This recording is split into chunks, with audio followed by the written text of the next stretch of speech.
welcome to the podcast. I'm so happy to have you here. Thank you. Thank you for having me here. It's an honor to be here on your podcast. I was super excited counting down the days, but thank you for having me here. So, you're also a kind of simple beauty, and that's how I met you. I got to meet you here through our other guest, Lisa. She kind of introduced us in a way, but also you knew our other tech, Jazzy, right? Yes, I knew Jessie from a while back. When I saw that she was working here, I was like, oh my gosh, like that's Jessie. So, I felt very comfortable when I first Yeah. came into the salon. I mean, everybody was super inviting. I just felt comfortable, like I belonged here. I feel like every time you come in, we're always laughing and joking, so it's always a good time. Like, oh, Monica's coming. When I see you on the schedule, I'm like, I'm gonna talk to her. I need to tell her this. So it's always just a good time, and I love your inspirational talks. I was talking about that with Marcus. Like, I think you were gonna be the best person to have on the podcast because you're so inspiring, and you're an author, you're a mom, and I just love to hear your advice all the time. So, what inspired you to become a teacher? Was there a defining moment that pulled you toward education? I was working in the medical field, and not a medical Oh, field like a nurse or anything. I was a coder, and I worked at Valley Diagnostic Clinic here in Harlingen, and just sitting at a desk, and the only people I would talk to were doctors, and I would do the billing. So a lot of the coding went into that, and I kind of like it was day in and day out the same thing over and over again. I knew there was another calling for me. I didn't know what it was. I didn't know it was going to be teaching. I asked God that to give me a sign, like what is it that He wanted me to get into. And I yeah. think one day I just decided. I think He put it in my heart, and I went to go sign in for some classes, and I said, you know what, I want to try teaching. And because I wasn't a mom yet, I said, in my future kids, I wanted to be able to spend like summers with them and get a little bit more of the holidays with them. So I said, you know what, I'm just going to go into teaching. Even my husband was like, you a teacher? Yeah. I just felt the calling. And then when I did become a teacher, it was like, oh, this is where I was supposed to be all along. Yeah. It just took, I just took the roadmap was longer. I knew I was going to get there, but I just didn't know where, when, and how long it was going to take. But when I did, I was like, okay, this It is was where I meant for needed you. to be. Yeah. Yes. I can't see you being anything than a teacher. I feel like it was your calling and it's meant for you. I've never seen you teach, but just the way you are, like the way you talk to people and how expressive you are, I feel like I would have remembered you if you were like my first grade teacher? So, what grade or subject do you teach? What do you love most about working with students as well? The grade that I teach kindergarten. I've been Okay. teaching kindergarten for 17 years. That's a long time. That's a Here lot in of kids. Harlingen. At Zavala Elementary. Were you with, I'm sorry, were Yeah, you go- with the same school this for your 17 years? Yes. Oh, wow. Same Okay. school. I was in room 3. They just moved me to room 2, but I've been there at the same school. Cool. I get to see some of my kids that already have kids. But they haven't come to my classroom, not yet. But I've taught kindergarten, and I get to be myself in kinder. Okay. I think if I were to be teaching an upper grade, I think it'll be a little bit more. I can do it, because I do connect with those kiddos. I used to do an after school program, and I loved it. I connected with this. I had second grade, third, fourth, and fifth, and it's just a different topic. There are different Yeah. topics, and you connect differently. I feel like they test you a lot. yeah, Like the older kids. they do, but they're like, Miss V, come on, and then they call me Miss V. But kindergarten has always it's had my heart, and after 17 years, I still, I love it, and I, getting a set of kiddos every year. It's like, okay, let's see what this year's Aw. going to bring, but Yeah. they're like, I always tell them, I say, once you're my kindergarten baby, you are always going to be my kindergarten baby, no matter how Aw. old you are. I said, That you is come and look so for me. sweet. I actually really love that. What's the hardest part about being a kindergarten teacher? Saying goodbye. Oh. Um, Getting a new set of kiddos, I get excited at the beginning, but saying goodbye, that's the hardest, because you get attached to them. You Yeah. have them for the whole year, and having to say, okay, guys, you're gonna go to first grade, and then them telling you, Miss V, you're not coming with us. Oh I my want you to I gosh. want you to be my teacher. I still want you to be my teacher in first grade. I said, guys, I can't. I said, I'm gonna get the new babies that are coming in. But I don't want to leave, Miss V. I'm gonna miss you and I love you. I had a couple of students break down, but that is when you know that you actually made an impact. Like And you made a difference. yes, you did something. I did something, Yeah. in those kiddos' lives, and that's what I want to leave behind. Oh, I love that. So let's talk about your books. What inspired you to write The Wait Until Sunday for Pan Dulce? That actually happened to us. It was a Monday. Me and my oldest daughter were sitting in the car waiting for my youngest because they play soccer, competitive soccer. So she was in training. The little one was in training, my Sophia. And I said, "Hey, I don't know why we. Did you get your pan dulce yesterday?" and my mother-in-law's, because we all get together at my mother-in-law's on Sundays. And she's like, Mom, I didn't get to get a piece of pan dulce. And I said, "Really?" I said, "Me either." And I said, "Man, now we have to wait until Sunday to get another pan dulce because we don't go to the panaderia. It's my brother-in-law." And I said, "Hey, it would be cool." I told my daughter, my oldest Maya, to write a book about having to wait. I said every day till Sunday to get pan dulce. And she's like, "Yeah, Mom." So I started typing it on my phone. I didn't have my tablet or anything with me or my pen. So I started typing it on my phone, and we would go, "No, that doesn't sound right. Let's take it off. Let's do this day by day."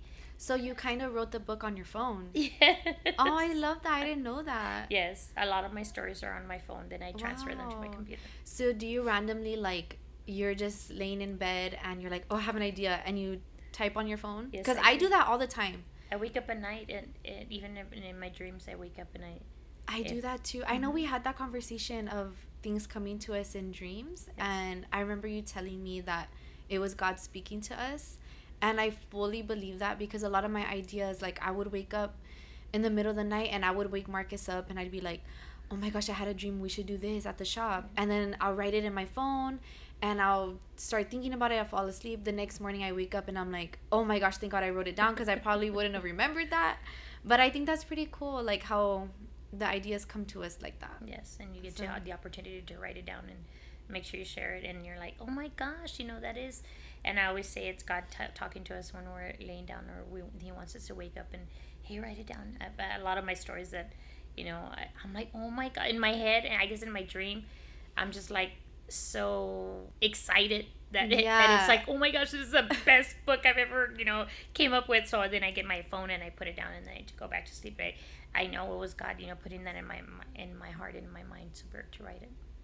Oh, I love that. Yes. I honestly really love this book. It was your very first one. Yes. The title is so memorable. It feels playful yet cultural. Can you explain its meaning and how you came up with it? Like, why did you want to name it The Wait Until Sunday for Pan Dulce? I think because of of what we went through, like having to wait That long. and it wasn't so much of getting the pan dulce. It was more of family time. I didn't get to talk to my in-laws. I didn't get to talk to my nieces, which I get to see them usually on Sundays. And sometimes like, hey, Tia, I didn't get to see you, or my mother like me, I didn't get to see you on Sunday. So it's more of the family time that you missed out on. So that's, even though the pan dulces are around it, it's something that we look forward to. But it's more than the pan dulce. Yes. I love it's that. more the family time, yeah. Oh, I love that. So what moment or experience pushed you from being a teacher with an idea to actually becoming a published author? Losing the fear of failure. Okay. I was afraid to fail. I was afraid that no one wanted, no one was going to want to buy my book or even read my book. Not so much of buying it, but liking my book. So it took a while for me to accept, that there were people out there that did like, the idea of introducing culture into your books and introducing things that you grew up with. And I felt, at first I felt that fear, of stepping out. And I said, I can't be fearful. I said, I can't. If I fail and nobody buys my book, that's okay. I had to tell myself that was okay. People fail all the time. We just have to understand that we're going to accept it. Are we going to stop there? It's gonna be up to us to see if we're going to accept it or just keep going. Yeah. And and just the fear of failure is real. I think, well, we just kind of had that conversation the other day because I was kind of in my little, drought, I guess. But it's more of like the fear. And I hate that about myself because I know I'm faithful to God, but I feel like the fear really gets to me sometimes. Like, even to do the podcast, I was kind of scared to keep going, and I was scared of what people thought of me and what if nobody watched it and things like that. But I tried to learn from a different perspective of, it's not just about me, it's about you, the guest, it's about our director, it's about everybody, it's about the shop. So that kind of fuels me and like keeps me going a little bit. So I love that you decided to do it, because then we wouldn't be here right now. Well, maybe we would still be here, but this is so amazing, honestly. I love it, but I also really love your second book. Your second book is my favorite, which is the Sana Sana Frog's Butt. Do you want to kind of tell the little story behind it? Sure. Well, Sana Sana Frog's Butt came to be actually one of my kindergartners. Oh, I didn't know that. We were at a game in Brownsville, and the grandma, I think, got hurt, or she hurt her toe. And then I said, "Oh, abuelita," I said, "come over here. Let me sing you the song. It's gonna make you feel better. Sana, sana, colita de rana. Si no sana soy, sanarás mañana." And my Valeria turns around and she looks at me and she's like, "Miss V, that's not the way we say it." And so the mom's like, "Oh, is there a different way? I didn't know there was a different way." She's like, "We say Sana Sana Frog's Butt." But it was a funny saying to them because they were smaller and they didn't and then a light bulb came out and I got my phone, my trusty phone. And I said, "Hey, Valeria," I said, "I'm going to write a book, and I'm going to write a book on the title that you gave me." So that's how the title came to be. And we love our frogs, so.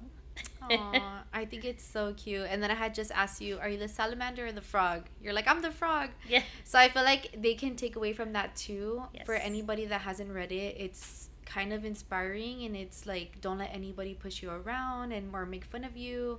So I really loved it. I actually kind of teared up when I read it.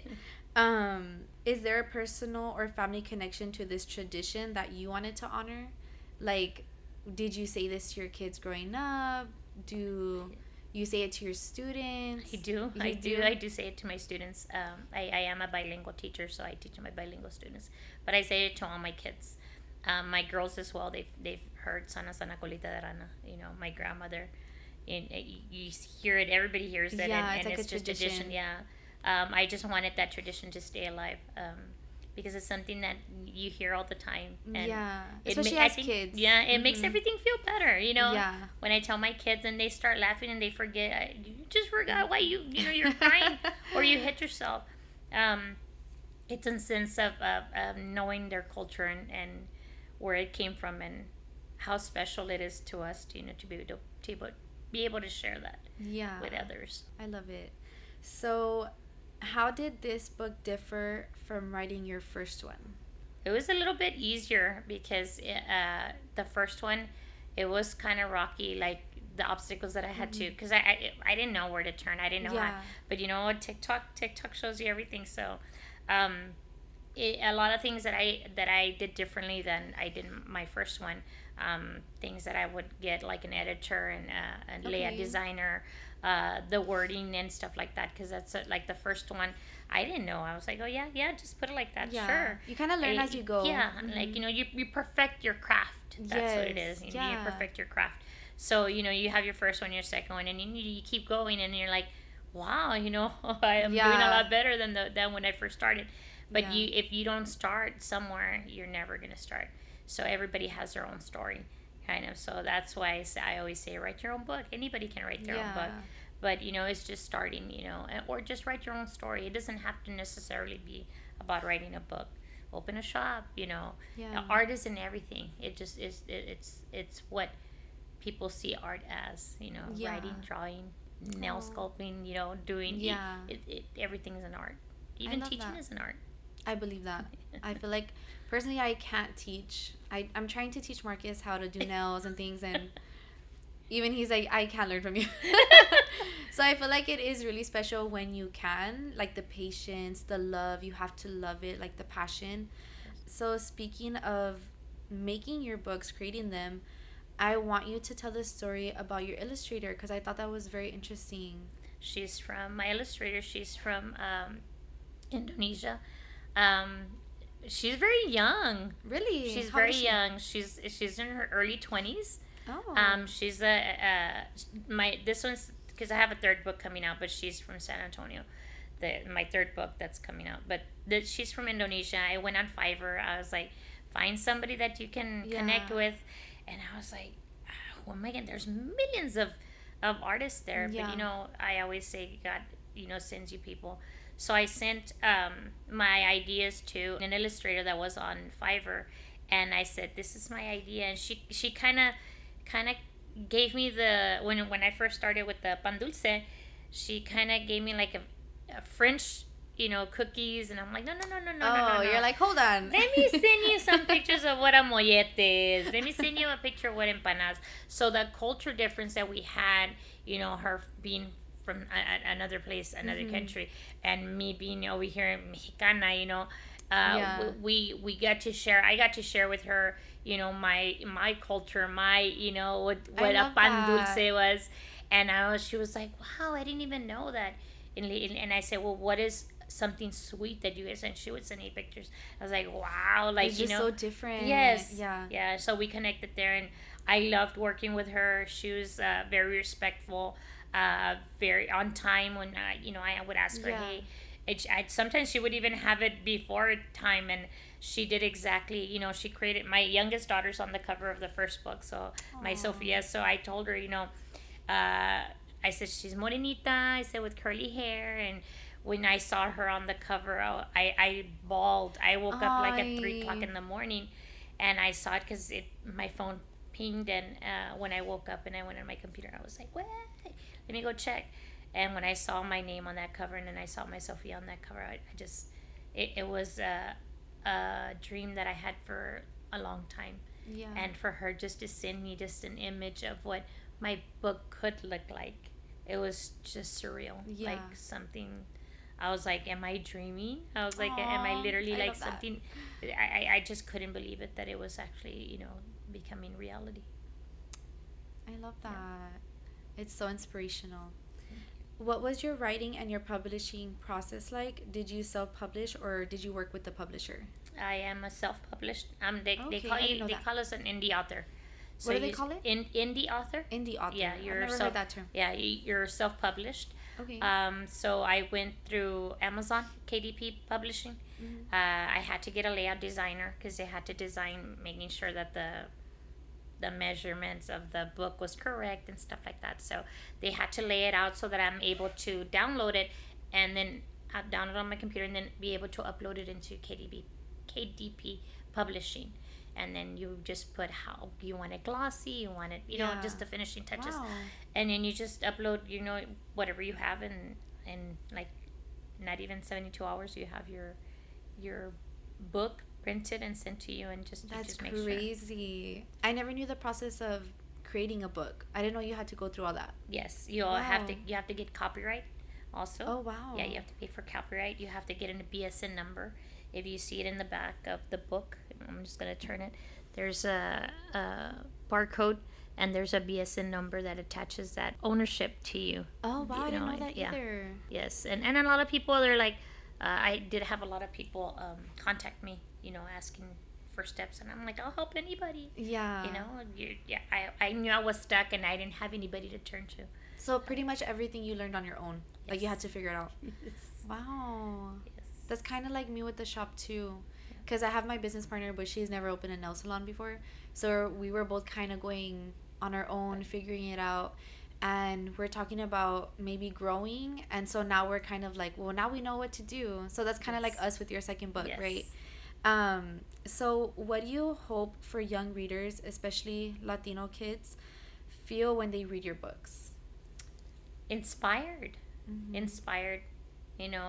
Ms. V, when they see my book in my library, Ms. V, you wrote this book. I remember Ms. V because you came out on TV. I always tell them, and they always say, you're famous. I said, I'm not famous. I said, just because you came out on TV. I said, I just want you to know, for you not to stop dreaming. I said, never stop dreaming. I said, those stars may be far. I said, but they're touchable. I said, you can get to Aw. them. I said, whatever you dream, I said, work hard. I said, whatever you dream, don't ever stop. And I tell that, with everything that I do. And I tell my girls that because I want them to know they can't give up. You can't give up. Yeah. There's going to be bumps on the road. Everybody's going to have bumps on the road in life. Yeah.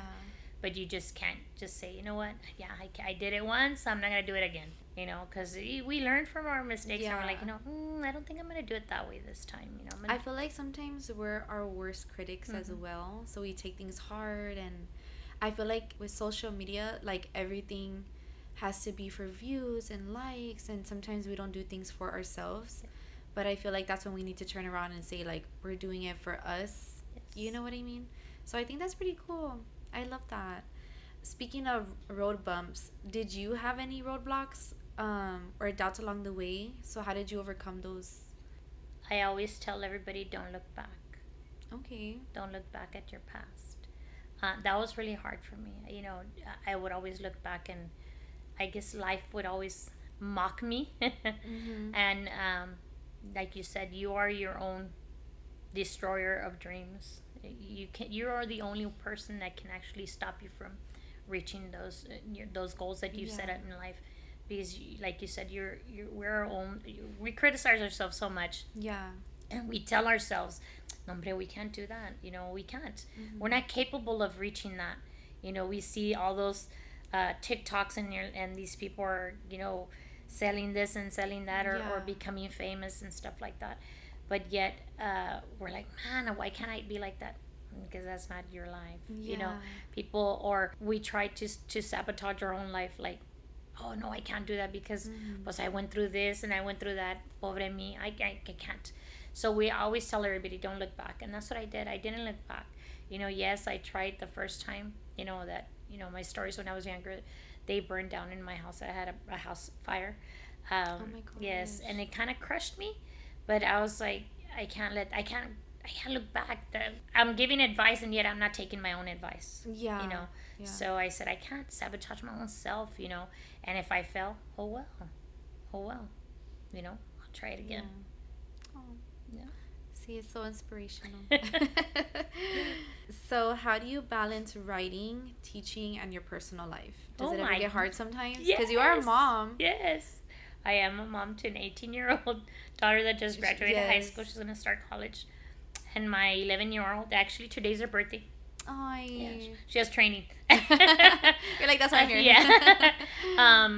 I do work right now during the summer. I don't, of course. But it's hard. Sometimes people ask me, hey, do you have another book you're writing? I said, that's why I write on my phone. I said, because It's a on the lot of go. times I'm like, okay, you go over there, and I'm just typing away. So mamas have a lot to carry, Yeah. a lot to carry, but I try and do it. I was blessed with my two girls. They are amazing. My two girls are amazing, but it does get hard. Yeah. Sometimes I have like those days that I have to tell myself, yeah, okay, I'm gonna sit in my car. I said, you go. She's like, you need your alone time, Mom? Yes, I do. Oh, that's She so knows, cute. like she really Yeah. knows. Like I need to breathe. I need to bring everything back because whoa, who's Yeah, that's a lot.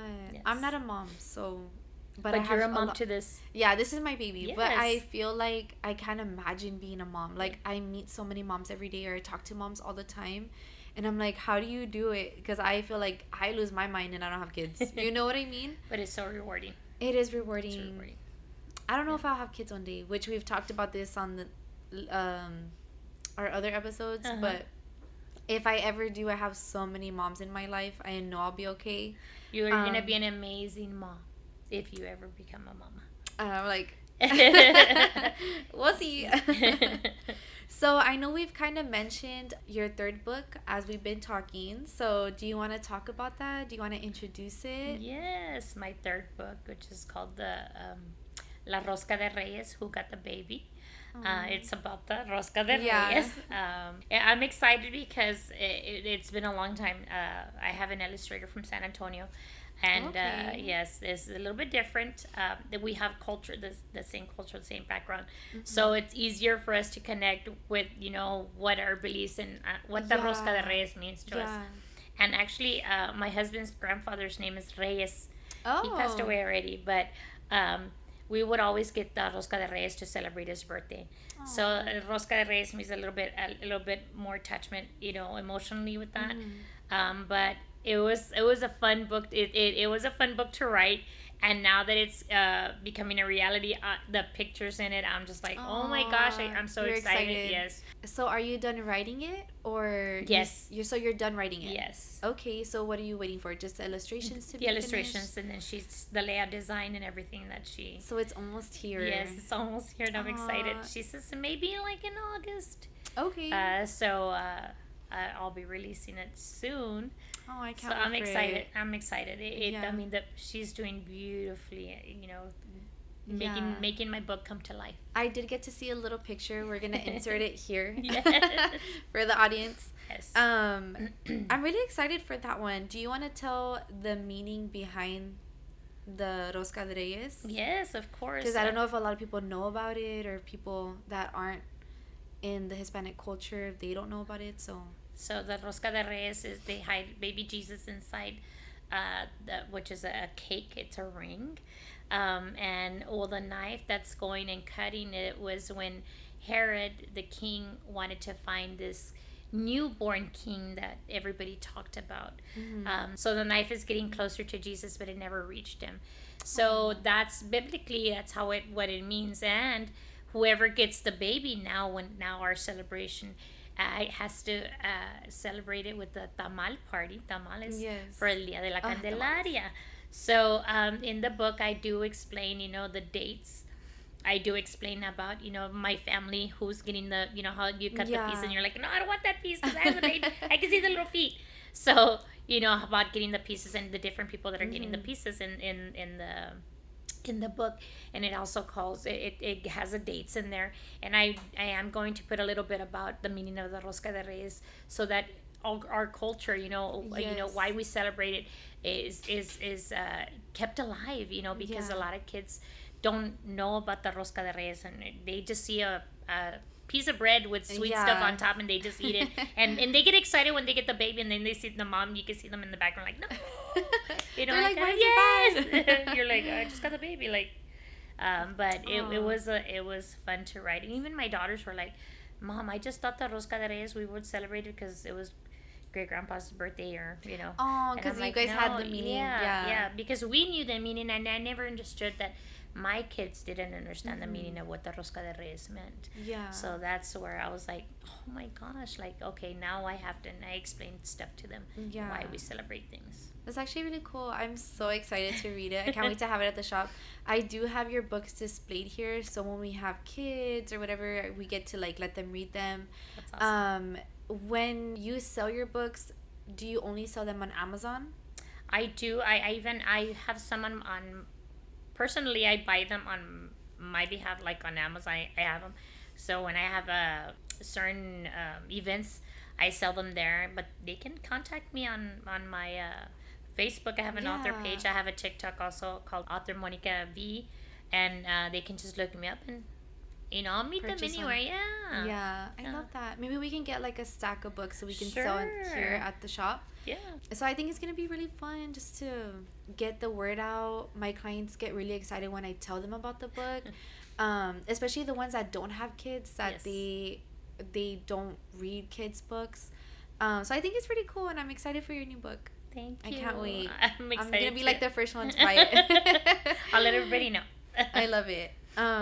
Do you have royalties on your book? So anytime somebody buys them, or how does that work for any future authors that want to publish their book?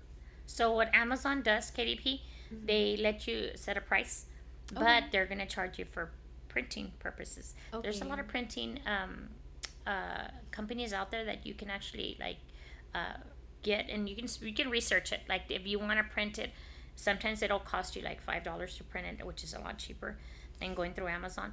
But if you go through Amazon and you find a way to get your author copies, you're able to get a little bit more royalty. Well, when they order through Amazon, the royalties that I get at $3, on top of every book that I sell.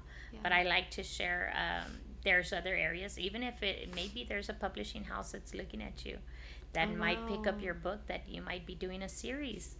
That's awesome. Like you just don't know what your story can do to other Yeah. people, and how people view you as a writer. So I'm just, you can even write about simple beauty. See. Wow. I don't think I'm a writer. Or I don't know. I've never But thought. you're an artist. But I feel like if I ever wrote a book, I would let you write it for me. And then we'll just do it This together. is what I want to write, yeah. So I'm going to ask you 3 questions. So every person we interview, I ask them 3 questions at the end. Okay. Where do you see yourself in 5 years? I am hoping to see myself, maybe getting closer to retirement, Okay. teaching, and fully put myself into my writing. Oh, wow. Like I really want to write, Go far continue with that. write. Yes. Mhm.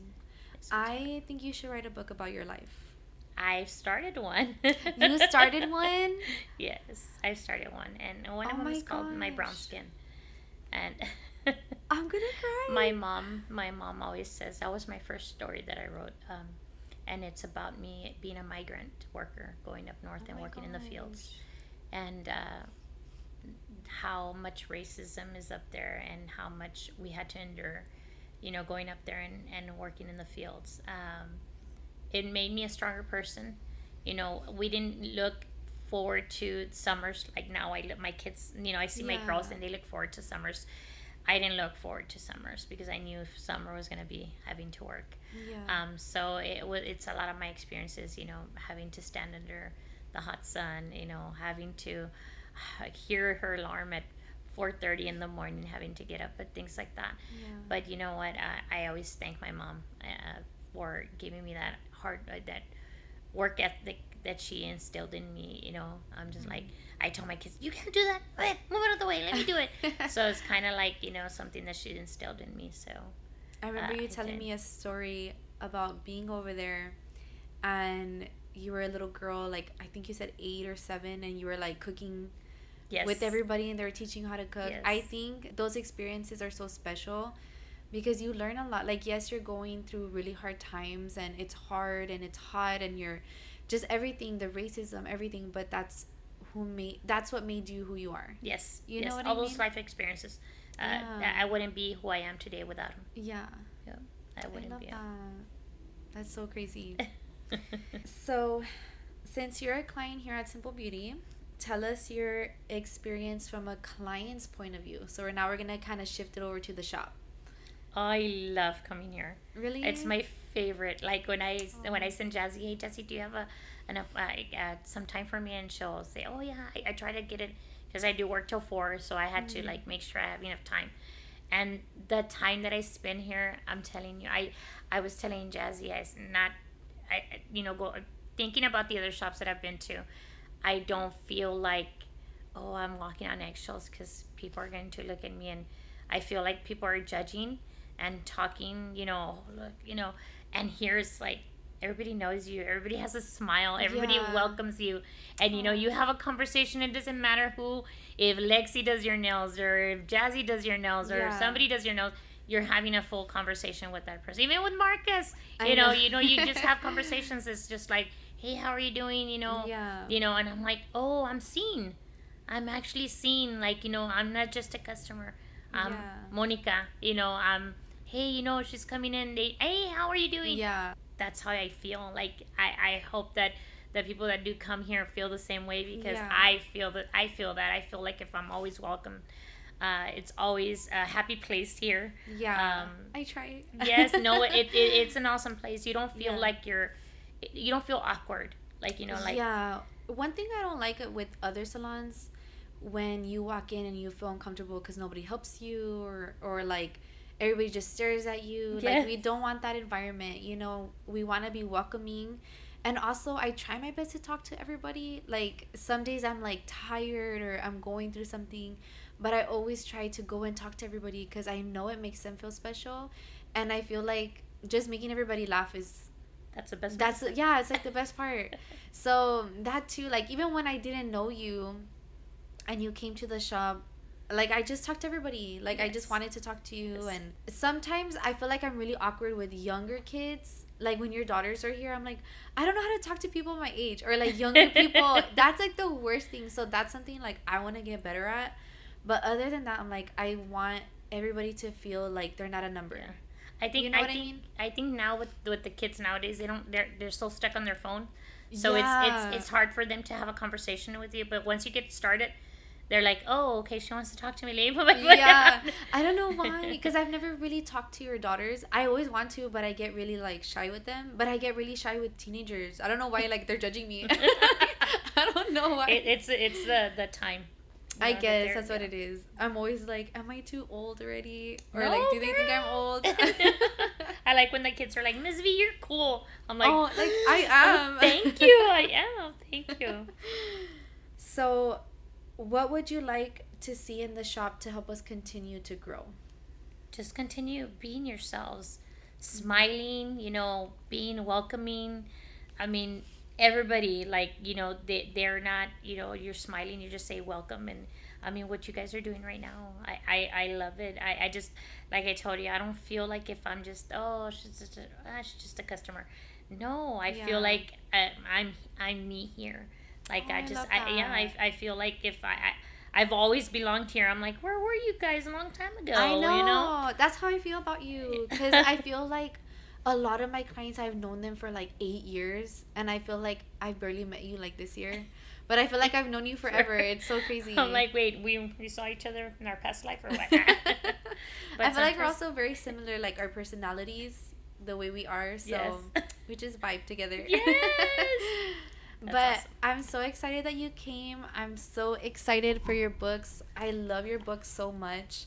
I'm excited for the new one. Thank you for doing this, even though I was feeling kind of out of my zone. But I'm happy You're amazing at everything that you do, Angie. You just, like I told you, we're our own dream crushers.